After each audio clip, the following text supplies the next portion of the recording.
je m'appelle Denis Foron, j'ai 60 ans, j'habite à Étourville, je suis sculpteur sur fer. Alors j'ai commencé à faire de la sculpture, j'ai commencé par le modelage en fait. Donc je travaillais à la terre et j'avais envie de faire des pièces un peu plus imposantes, donc contraint et forcé, il a fallu que je fasse une armature. Et de l'armature, je suis passé au fer et le fer, je suis resté dans le fer. Oh, j'ai toujours été un bricoleur. Oui, j'aime avec pas grand-chose essayer de faire des choses, quoi.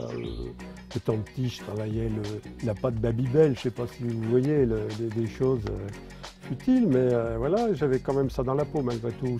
C'est sorti assez tard. Bon, peut-être que j'avais pas trop le temps de le faire avant. Vers 50 ans, je me suis plus posé et donc c'est là vraiment que j'ai commencé à chercher. Alors bon, la ferraille, à cette époque-là, on avait encore ces fameux trous ordures où tout le monde déposait, jetait de la ferraille, une mine d'or pour moi et j'allais chercher donc des morceaux de ferraille, plein de choses comme ça.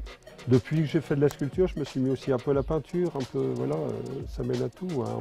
On est curieux et on avance dans tous les sens.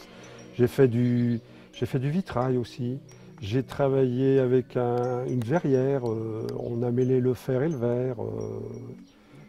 Voilà, j'ai travaillé avec aussi avec du bois, de la pierre, de l'exposition. J'attends, je voudrais montrer ce que je fais parce que bon, montrer à ses amis, oui, mais vraiment montrer mon travail qui est très spécial, hein, j'ai envie de le montrer pour que les gens voient des choses nouvelles, peut-être pas, mais des choses qu'ils n'ont peut-être pas l'habitude de voir, découvrir un peu l'abstraction. Je suis très abstrait, je suis très cubique, j'aime le cubisme, Picasso, toutes ces personnes. Vous voyez, dans mes œuvres, il y a beaucoup de découpes, les femmes sont découpées, reconstituées. Il faut avouer que quand j'ai commencé à faire des expositions, j'étais un des rares sculpteurs sur fer dans l'Aube et dans Lyon, parce que je travaille quand même pas mal dans Lyon, puisque je suis limitrophe.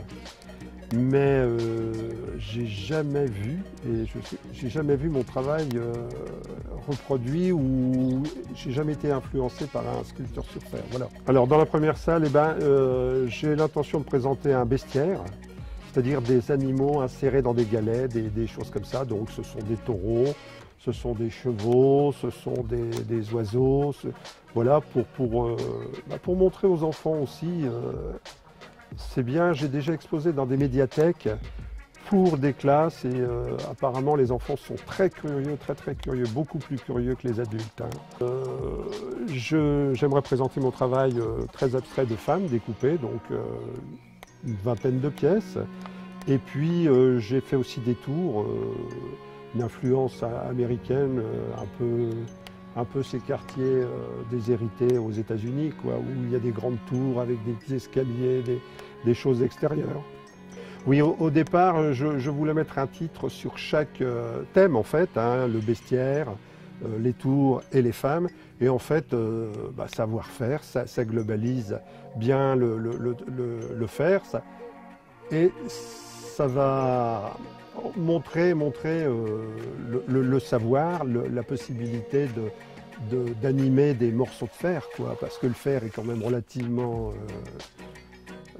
sans forme, sans rien, c'est pas très, comment dirais-je, tactile au départ, mais en le modelant, en le sculptant, on arrive à faire des choses qu'on a envie de toucher, hein.